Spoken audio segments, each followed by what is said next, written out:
Muito bem, meus queridos, a graça e a paz do Senhor seja com vocês.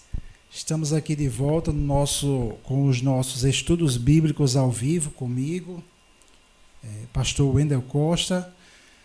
Sejam bem-vindos todos, né? Vou só apenas aqui ajustar o som e que Deus possa nos abençoar nesse retorno, dando continuidade aos nossos estudos sobre esse tema de espírito, alma e corpo. Então, vou verificar aqui na nossa página, né? Está sendo transmitido pela nossa página do Facebook e também está sendo gravado para ser postado no nosso canal do YouTube. Então, vamos fazer uma breve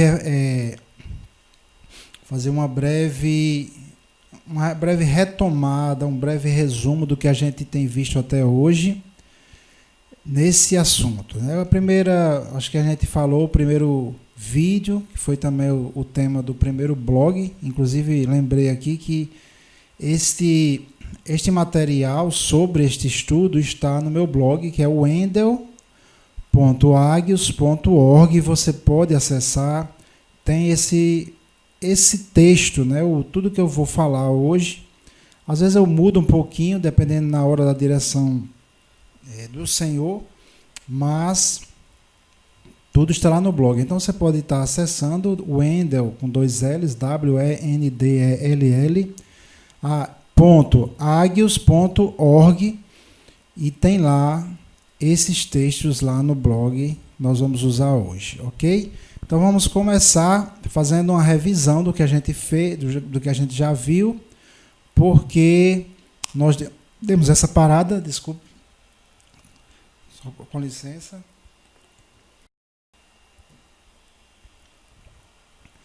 Nós demos uma paradazinha no final de dezembro para janeiro, porque a gente tem sempre essa pausa, esse break para dar um descanso.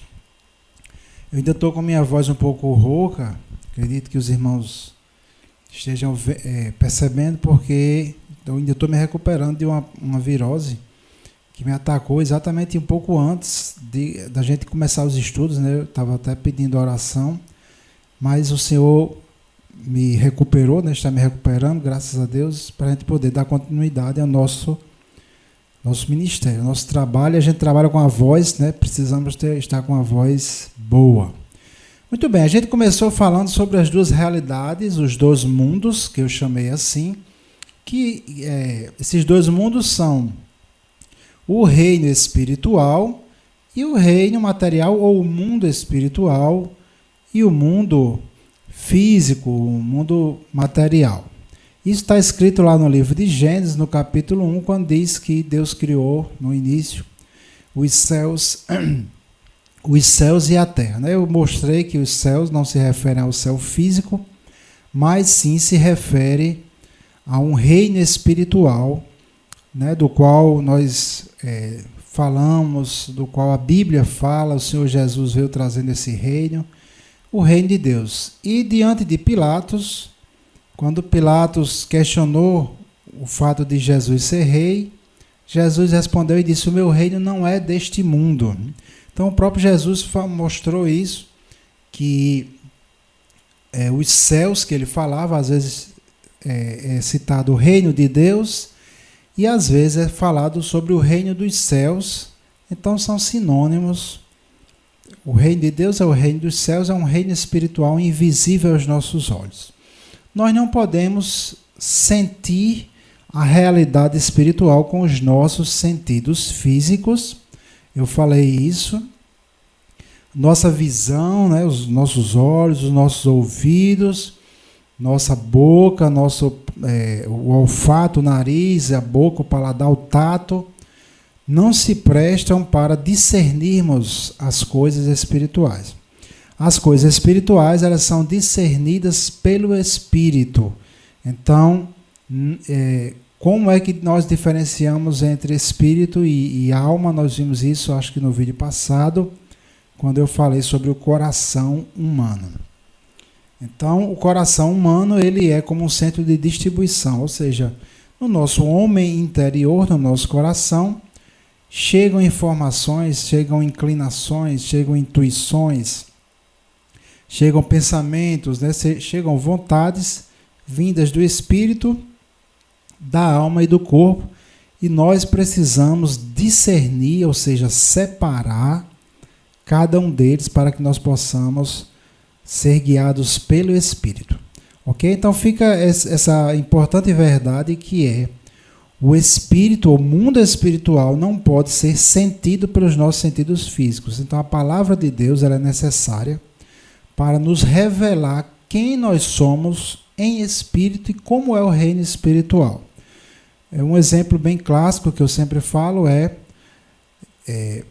a questão, por exemplo, de você ter um anjo ao seu lado. Algumas pessoas se impressionariam se vissem um anjo, e aí talvez muitas pessoas não acreditem que hajam anjos ao nosso lado, porque não veem ou não sentem, e aí talvez precise que alguém tenha um dom de revelação, uma palavra de conhecimento, um dom de discernimento de espíritos, para a pessoa acreditar que há um anjo. No entanto, a Bíblia diz que o anjo do Senhor acampa-se, né? Ou seja, ele está ao seu lado. Se você é um filho de Deus, se você é um servo de Deus, o anjo do Senhor ele está acampado ao seu lado, próximo a você, te guardando em todo o tempo, mesmo que você não sinta ou veja ou ouça.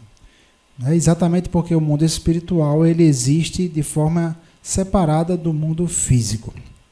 Quando Adão foi criado, na verdade ele foi criado para interagir com o mundo espiritual, e Adão ele interagia, né? Ele falava com Deus, não havia dúvidas que era Deus que falava com ele não tinha dúvidas que era o Senhor.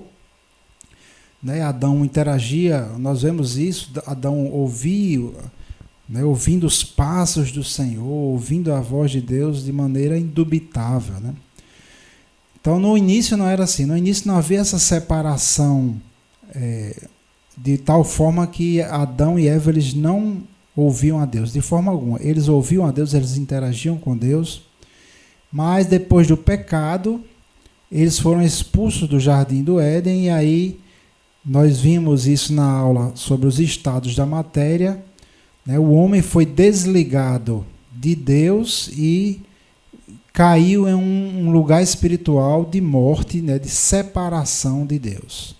Espiritualmente, a morte é um lugar onde há uma separação de Deus. Deus não está em comunhão com as pessoas que estão espiritualmente mortas, porque a morte é um lugar onde Deus não está em comunhão. A morte, na verdade, é um inimigo, e nós vemos isso lá em 1 Coríntios, capítulo 15, se eu não me engano, e será o último inimigo a ser destruído, será a morte. A morte será vencida, destruída, e haverá, né, nós viveremos eternamente com o Senhor. Então, glória a Deus por isso. Muito bem, queridos. Então, algo muito interessante que eu falei foi exatamente sobre os estados da matéria. Os estados da matéria todo mundo conhece, ou fases da matéria. Os estados do sólido, líquido e gasoso. E eu usei esses 3 estados para mostrar um pouco sobre como funciona essa interação, né? Como é que o espírito, o mundo espiritual, interage conosco e como é que se manifesta no mundo físico. Nós vimos que Adão ele foi separado de Deus e o espírito de Adão ficou em trevas. No entanto, não foi do dia para a noite que Adão se tornou um assassino, um terrorista, né, um adúltero. Não foi assim, foi gradativamente, né, porque a influência do espírito é feita na alma, né, no intelecto, e do intelecto vão se gerando ideias, né, filosofias, culturas que gradativamente foram se tornando mais e mais separadas de Deus. Né? O ser humano foi gradativamente se tornando mais e mais perverso e mais afastado de Deus, ao ponto que Deus chegou, né, ali na época de Noé, somente Noé deu ouvidos à voz de Deus. Noé foi o único na sua geração a ouvir a voz de Deus e crer na palavra de Deus, e por isso Noé achou graça diante de Deus, né? Como é que a gente encontra graça diante de Deus? Quando nós cremos na palavra, quando nós damos ouvidos à voz do Senhor. É assim que nós encontramos graça perante Deus. Certo? Então, ali Deus enviou o dilúvio não porque Deus seja mau e goste né, gostou de fazer aquilo, né? Foi um juízo do Senhor, mas aquilo pesou no seu coração. Deus é amor, Ele é misericórdia, Ele é paciente. E o dilúvio, na verdade, foi depois de 1.600 anos, depois né, que está registrado ali.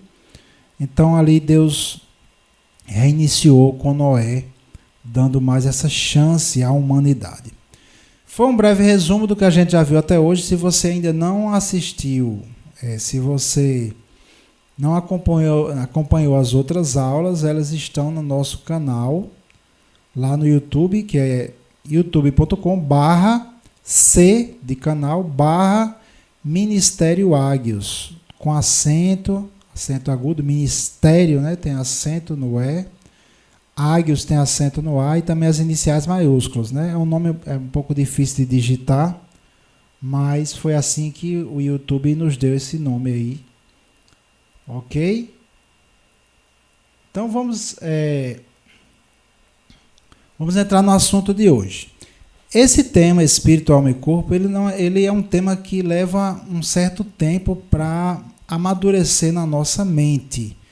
Eu mesmo reconheço que eu continuo aprendendo, eu continuo crescendo sobre isso. O nosso texto base é 1 Tessalonicenses, e eu vou abrir aqui. E o mesmo Deus de paz vos santifique em tudo, e todo o vosso espírito e alma e corpo sejam plenamente conservados irrepreensíveis para a vinda de nosso Senhor Jesus Cristo. Então esse tema, ele é desconhecido, né? Infelizmente ele é desconhecido por uma boa parte da igreja. Eu já vi inclusive líderes, pessoas que ensinam a palavra, pastores, que se confundem quando é esse assunto, no que diz respeito a esse assunto espiritual e corpo. No entanto, a minha experiência e meu estudo nesse sentido me mostrou que esse é um assunto fundamental e super importante de nós entendermos, embora eu reconheça que não é um assunto tão simples. Mas a Bíblia diz que nós precisamos ser santificados em espírito, na alma e no corpo. E também a Bíblia diz que nós devemos andar em espírito ou pelo espírito. Ou seja, se você não sabe como é que se anda em espírito, se você não sabe como é o seu espírito nascido de novo, como é que você vai andar de acordo com ele? Não é verdade? Então eu falei que é fácil discernir da carne para o espírito. Mesmo assim, muitas pessoas ainda andam na carne achando que estão andando no espírito, infelizmente. Mas é mais difícil discernir entre alma e espírito, certo? Então, a alma ela não tem a ver com espírito, certo? No sentido de que aqui no Brasil a gente usa a palavra alma para dizer que é o espírito. Por exemplo, eu vi uma alma penada, né? Se referindo a um espírito. Mas a palavra alma na Bíblia, no grego, é psique, e quer dizer o intelecto e as emoções. A alma é o nosso homem interior. Na alma que temos o entendimento, que é uma das principais partes da alma, é onde nós compreendemos as coisas. Então, para que você possa andar em espírito, você precisa compreender o espírito, entender como você é em espírito. Quando você nasceu de novo, quando você aceitou o Senhor Jesus como seu Salvador, você recebeu um novo espírito. Jesus falou isso no Evangelho de João, capítulo 3, quando falou ali para Nicodemos, um líder em Israel, um mestre em Israel, e Nicodemos ficou sem entender por que Jesus havia dito a ele era necessário que ele nascesse de novo. Ele ficou tentando relacionar isso com o nascimento natural de uma pessoa que nasce fisicamente. E Jesus depois explica que aquele que é nascido da carne, aquele que é nascido do Espírito é Espírito. Então não se maravilhe porque eu disse é necessário que você nasça de novo. Jesus se referia ao nascimento do Espírito. Quando você aceitou o Senhor Jesus, você recebeu de Deus um Espírito novo. E você precisa compreender como é este Espírito novo para que você possa andar de acordo com essa realidade desse Espírito. Então, o seu Espírito, o fruto dele está lá no livro de Gálatas, no capítulo 5. Eu acredito que eu já citei isso várias vezes aqui. Gálatas capítulo 5, a partir do versículo 22, diz: o fruto do Espírito é amor, gozo, paz, longanimidade, benignidade, fé, mansidão e temperança ou domínio próprio. Então, o seu Espírito, o Espírito que nasceu de Deus e Deus deu a você, ele é um Espírito de amor. Ah, pastor, eu tenho dificuldade em andar em amor, em amar, por exemplo, os meus inimigos. O seu Espírito não tem dificuldade nenhuma em amar os inimigos, porque o seu Espírito ele foi recriado à imagem de Cristo. O seu Espírito ele é semelhante a Cristo.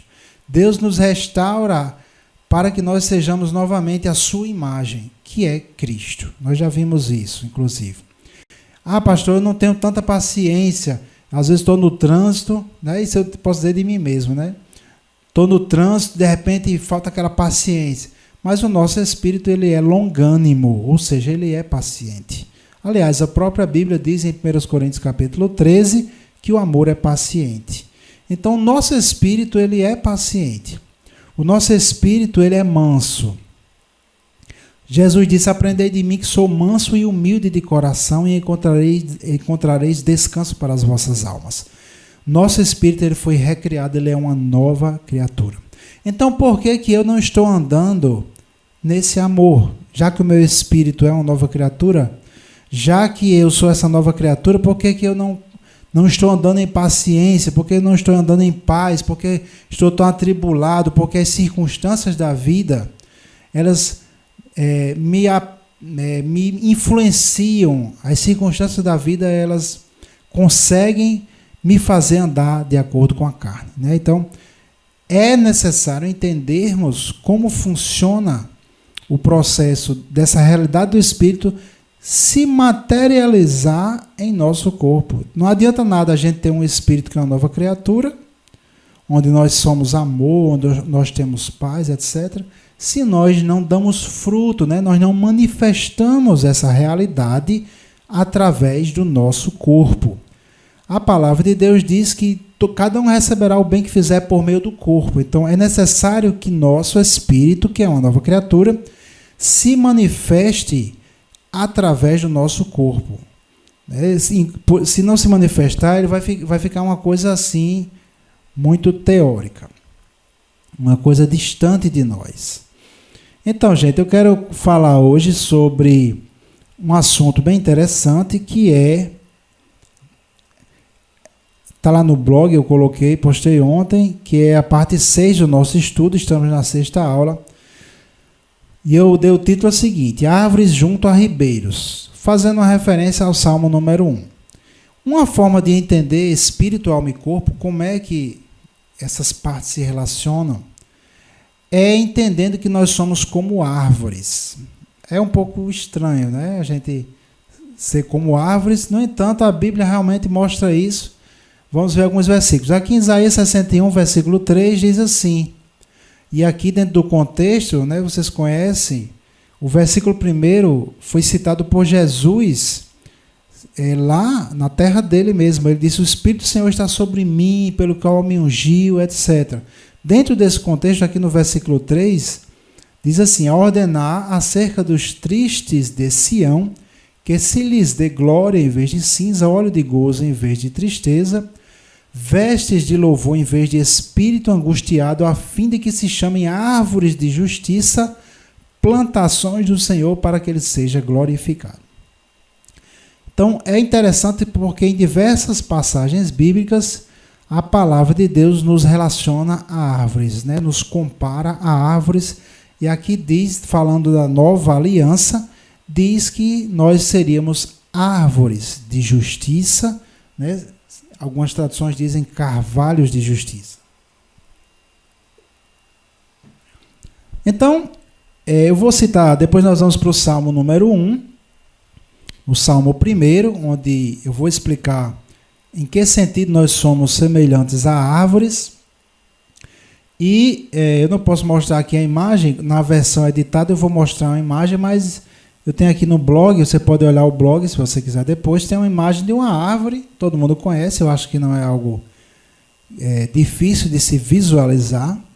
E uma árvore é composta principalmente dessas seguintes partes: a raiz, o caule, as folhas, né, e as flores, que a flor ela é na verdade uma folha modificada, e o fruto.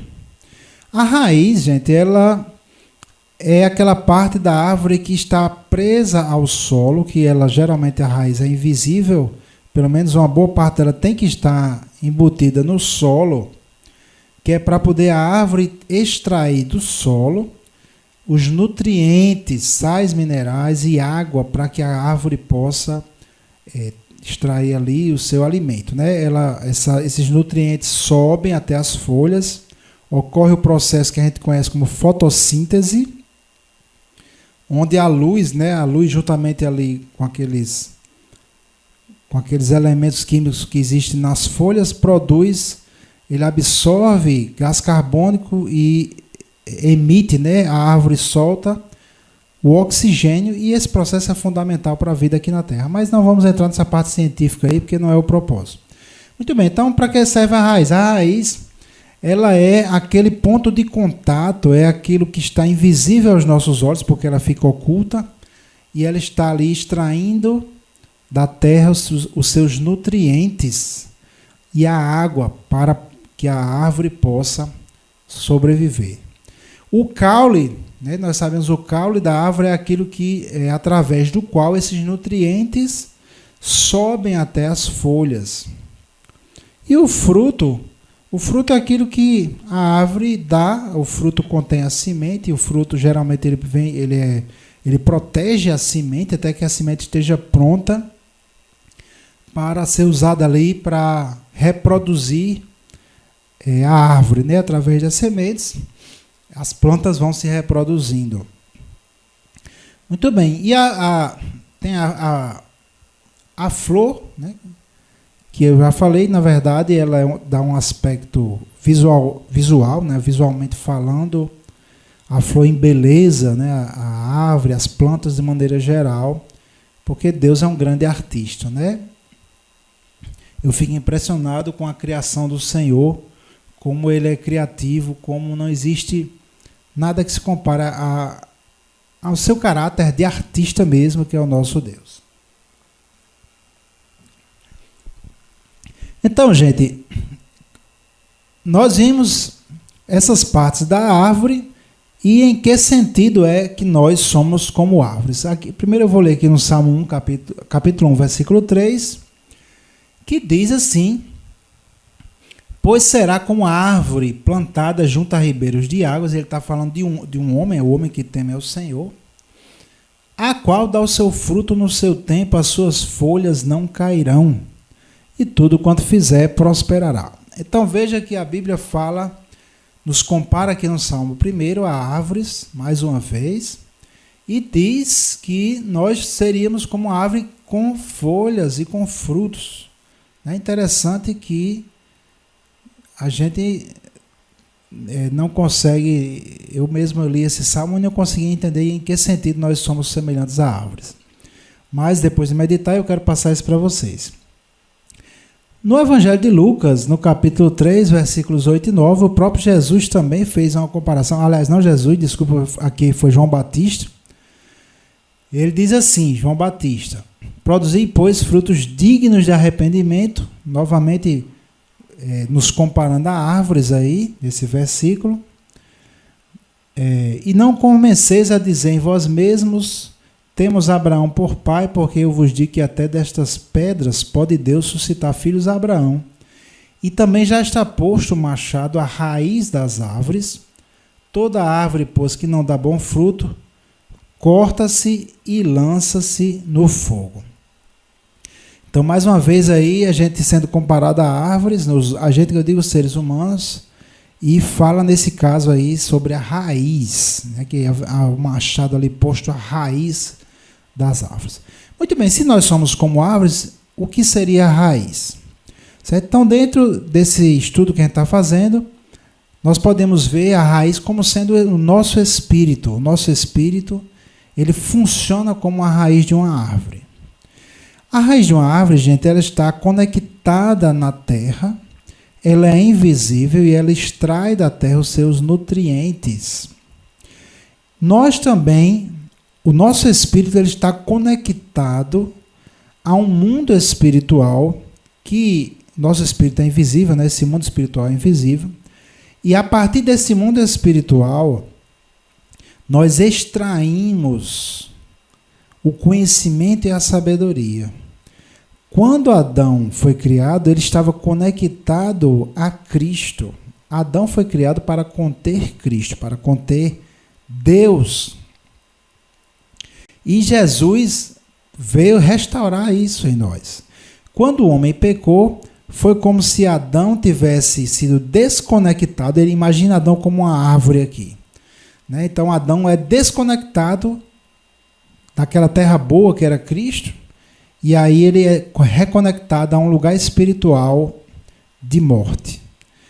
Na hora que a raiz, ou seja, o espírito de Adão é conectado naquele lugar de morte, o caule, né, a alma de Adão, começa a extrair daquele mundo espiritual de morte informações, sabedoria e conhecimento de trevas que levaram Adão e toda a descendência humana à morte. Então veja como é impressionante e como funciona isso. Então o espírito de Adão foi desconectado de Cristo e caiu em um lugar de morte. Nós vemos lá no livro de Hebreus, no capítulo 12, que Satanás, o diabo, ele tem poder da morte. Ele pode agir no homem se o homem estiver espiritualmente morto. E foi o que aconteceu. A humanidade espiritualmente morta foi influenciada por Satanás e houve assassinatos, toda sorte de coisas ruins, toda sorte de pecado entrou na humanidade por causa dessa questão aí. Cristo nos reconecta a Deus. Então é como se ele pegasse aquela árvore que estava conectada naquela terra de morte e vai e reconecta através da raiz, né? A raiz da árvore, que é o nosso espírito. Nosso espírito é reconectado a Jesus, a Cristo, a Deus, né? Através de Cristo nós somos reconectados a Deus. Então, a partir desse momento, nós podemos extrair de Deus conhecimento, sabedoria celestial para que haja vida, para que nós possamos dar o fruto do Espírito. Então o caule, acho que você que vem acompanhando aí nossos estudos, o caule representa a alma. A nossa alma, o nosso entendimento recebe do Espírito, né? Nós temos o entendimento transformado, a nossa forma de ver a vida é transformada, nossas ideias precisam ser transformadas, e aí a gente vai manifestar o fruto. O que é o fruto? Numa árvore, né, o fruto vai guardar a semente, né, aquela coisa boa que a gente come, né, o fruto das árvores serve para alimentação. Quando a gente está comparando com o ser humano, o fruto são as nossas atitudes. Sempre que a gente age em amor, nós estamos dando fruto de amor.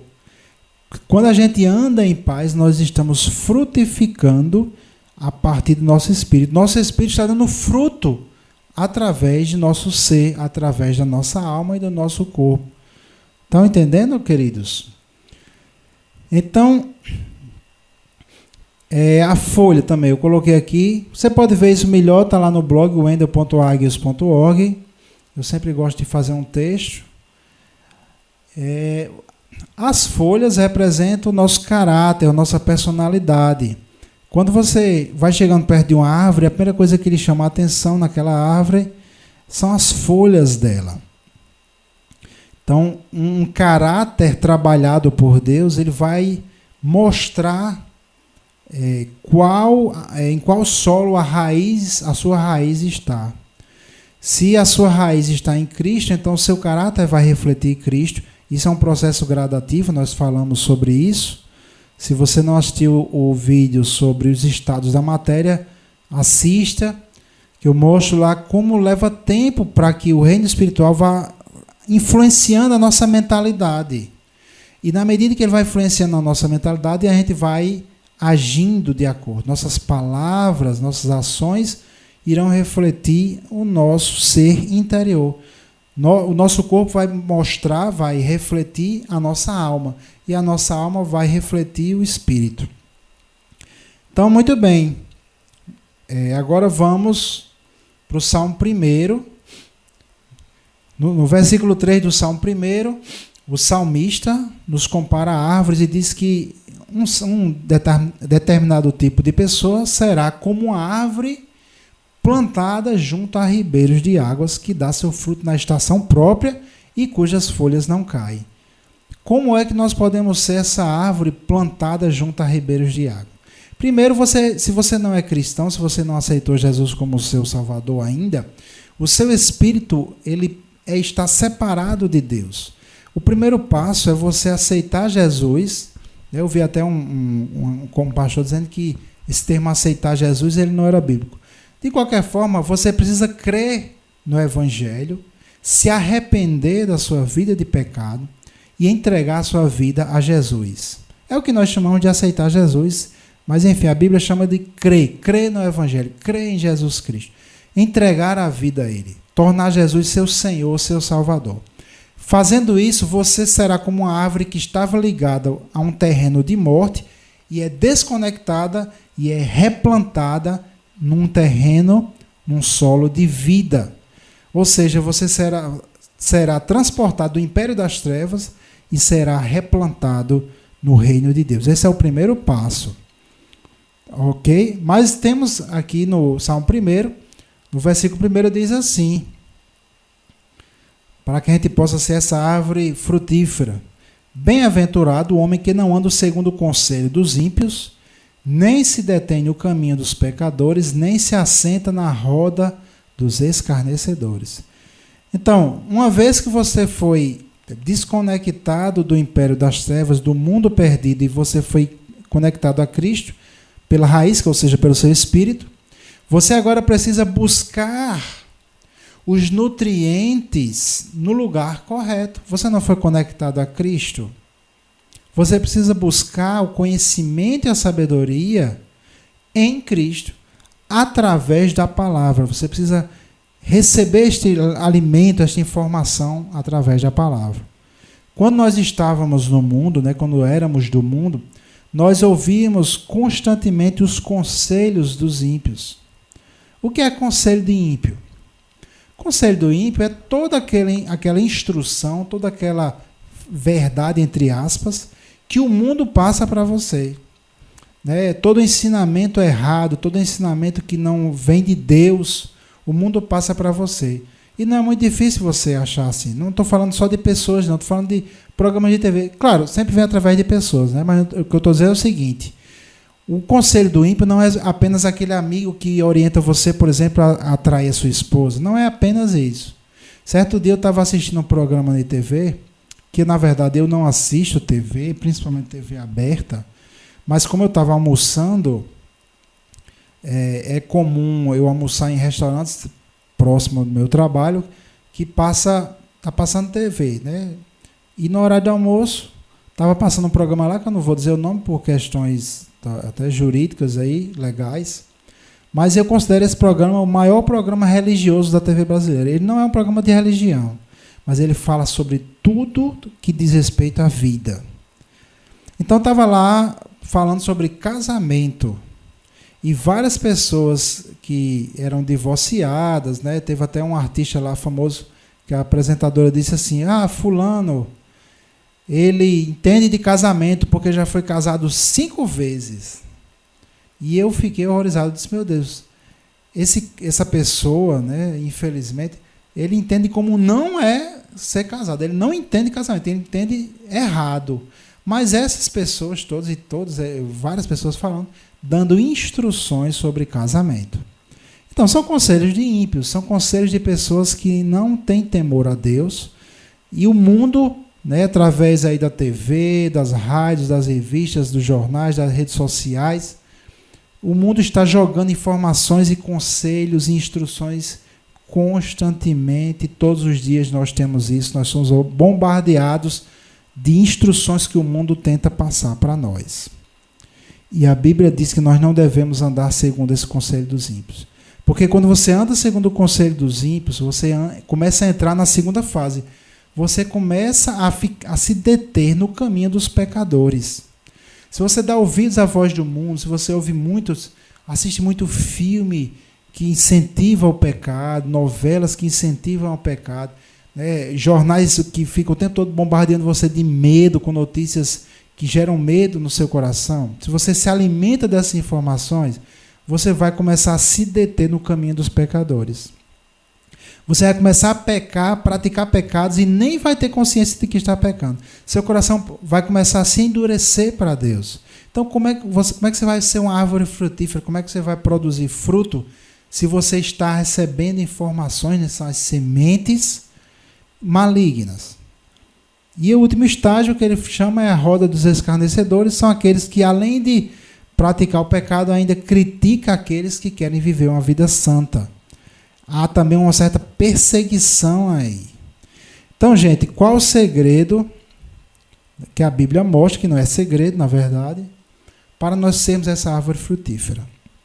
Primeiro é deixar o conselho dos ímpios, deixar as influências do pecado e colocar o foco do nosso coração na palavra de Deus. Aqui no versículo 2 diz assim: antes tenha o seu prazer na lei do Senhor, e na sua lei medita de dia e de noite. E eu achava, isso é algo impossível, porque eu achava que meditar de dia e de noite na palavra, na lei do Senhor, era eu ficar lendo a Bíblia todo o tempo. E eu não tinha como, porque eu tinha que trabalhar, tinha que estudar. Mas não é isso que significa meditar. No original, a palavra meditar, no hebraico, no original, quer dizer ruminar. Não sei se vocês sabem, mas o gado, as vacas, por exemplo, o gado bovino, eles são ruminantes. Eles vão para o campo, comem um bocado de capim, armazenam em um dos estômagos que eles têm, e à noite eles regurgitam aquilo, ou seja, pega do estômago, o estômago número 1, sei lá, e fica mastigando, e para depois ser digerido pelo organismo. Isso aí ele fica ruminando. É por isso que o povo diz que vaca fica sempre mascando chiclete, né? Eu cresci, era criança no interior, e meu avô tinha uma fazenda, e a gente via as vacas à noite, elas mascando chiclete, mas na verdade elas estavam ruminando, elas estavam ali mastigando aquilo que elas haviam comido durante o dia todo. Então, meditar é isso, é você ler um versículo, ler um salmo, ler um texto bíblico, e você ficar pensando naquilo, procurando entender, orando, né? Também tem um sentido ruminar, de ficar remoendo, resmungando. No original quer dizer isso, resmungar, mas no bom sentido, você ficar falando a palavra, meu Deus. Aqui mesmo, no Salmo 1, né? E nossa, o tempo está passando, gente. Mas enfim, estou encerrando. Aí no Salmo 1, ele diz, fica ali de dia e de noite, você fica meditando, conselho dos ímpios, o que é conselho dos ímpios? E fica pensando naquela palavra, fica meditando, e fica falando, e fica orando, Senhor, me mostra mais sobre isso, eu quero entender mais. Então você fica com aquela palavra na sua mente de dia e de noite. De dia, como se fosse uma vaca mesmo, um boi, né? Mastigando ali. Às vezes a gente vai ler um versículo e fica meditando, fica pensando naquilo ali, orando, buscando a Deus, buscando o entendimento do Senhor. Então, como você nasceu de novo, você foi essa árvore desconectada da terra de morte e foi reconectada em Cristo. Você deve buscar de Cristo sabedoria e conhecimento. Abandonar o conhecimento e a sabedoria do mundo, evitar ao máximo e dedicar mais e mais tempo à palavra, Claro, não é lendo a Bíblia o dia inteiro, mas sim meditando, pensando, ruminando nessas verdades que você meditou, e aquilo ali vai fazer com que você seja essa árvore plantada junto a ribeiros de água. E aí essa vida de Cristo vai frutificar em você e será traduzido em você como atitudes de amor, de alegria, de paz, de benignidade, de bondade, de fé, de mansidão, domínio próprio. Você vai frutificar nessas coisas. E a Bíblia tem essa promessa maravilhosa, né? Voltando aqui para o Salmo 1, no versículo 3, e ele diz: e tudo quanto fizer, prosperará. Você será bem-sucedido em tudo, desde que você seja essa árvore plantada junto a ribeiros de águas, desde que você entenda isso que eu ensinei e põe em prática na sua vida. Então, queridos, que a graça e a paz do Senhor seja com todos vocês, em nome de Jesus.